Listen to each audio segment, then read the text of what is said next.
नमस्कार, सादर प्रणाम। आज हम बात करेंगे चलती फिरती मौत के बारे में। उस मौत के बारे में जो चारों ओर हमेशा हमारा पीछा करती रहती है। उस मौत के बारे में जो सड़क पर हमेशा चलती फिरती रहती है। उस मौत के बारे में जो कब हमको अपने आगोश में जकड़ ले, कहा नहीं जा सकता। उस मौत के बारे में जो आगे से भी आ सकती है और पीछे भी सी ठोकर मार सकती है। नहीं समझे ना?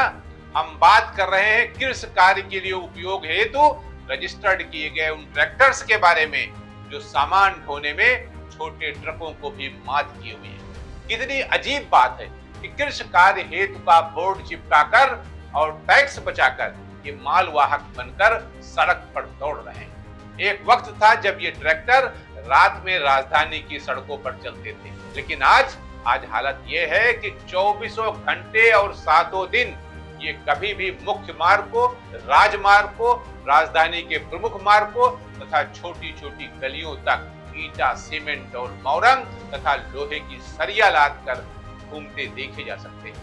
कृषि कार्य के लिए खरीदे गए ट्रैक्टर का इस्तेमाल व्यवसायिक गतिविधियों में धड़ल्ले से इसलिए किया जा रहा है क्योंकि रास्ते में पड़ने वाले हर थाने और चौकी पर उनकी सेटिंग है।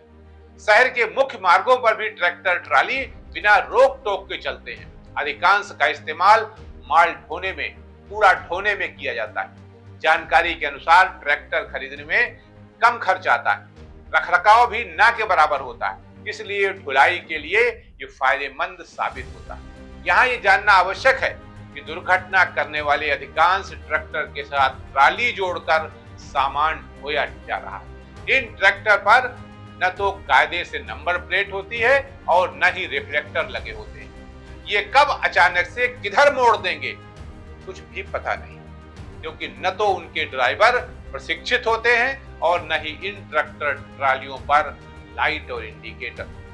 एक रिपोर्ट के अनुसार 65% ट्रैक्टर चालक के पास ड्राइविंग लाइसेंस तक नहीं होता है। इतना ही नहीं, इन ट्रैक्टर्स की जो ट्रालियां बनाई जाती हैं उनकी लंबाई, चौड़ाई, ऊंचाई और गहराई भी परिवहन मंत्रालय की गाइडलाइन और मानकों से मैच नहीं खाती।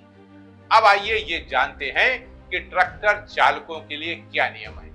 ट्रैक्टर ड्राइवर टेस्ट पास करने के लिए लर्निंग लाइसेंस लेना होता है। पहले लर्नर लाइसेंस मिलने के बाद ट्रैक्टर चलाने की प्रैक्टिस ट्रेनिंग ली जानी चाहिए।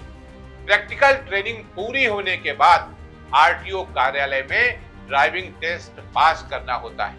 टेस्ट पास होने पर श्रेणी एफ लाइसेंस जारी होता है, जिसके अंतर्गत केवल ट्रैक्टर चला सकते हैं। जबकि हकीकत यह है कि 50% से अधिक ट्रैक्टर ड्राइवरों के पास केवल 2 पहिया वाहन चलाने का लाइसेंस है, जबकि 15% के पास तो कोई लाइसेंस ही नहीं है। वो बस सड़कों पर धड़ल्ले से ट्रैक्टर दौड़ाए जा रहे हैं। अगर केवल लखनऊ की बात करें तो जनवरी से जून तक 380 ट्रैक्टरों की जांच की गई।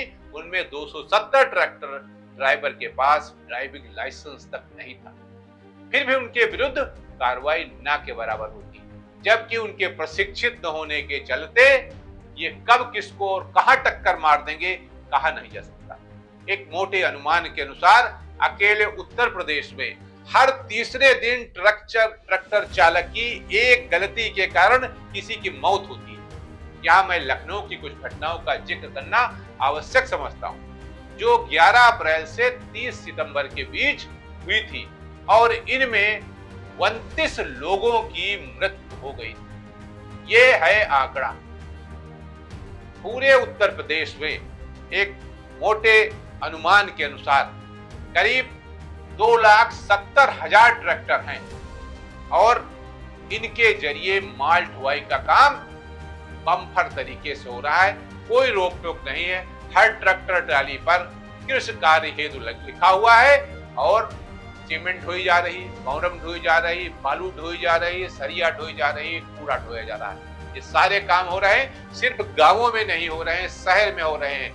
आप लखनऊ की सड़कों पर किसी भी समय देख सकते हैं कि लोड लाद कर ये जा रहे हैं। कब किधर मोड़ देंगे, किसको काल के गाल में समा देंगे, किसको ऊपर पहुंचा देंगे, कुछ ठिकाना नहीं। आज के लिए इतना ही। नमस्कार।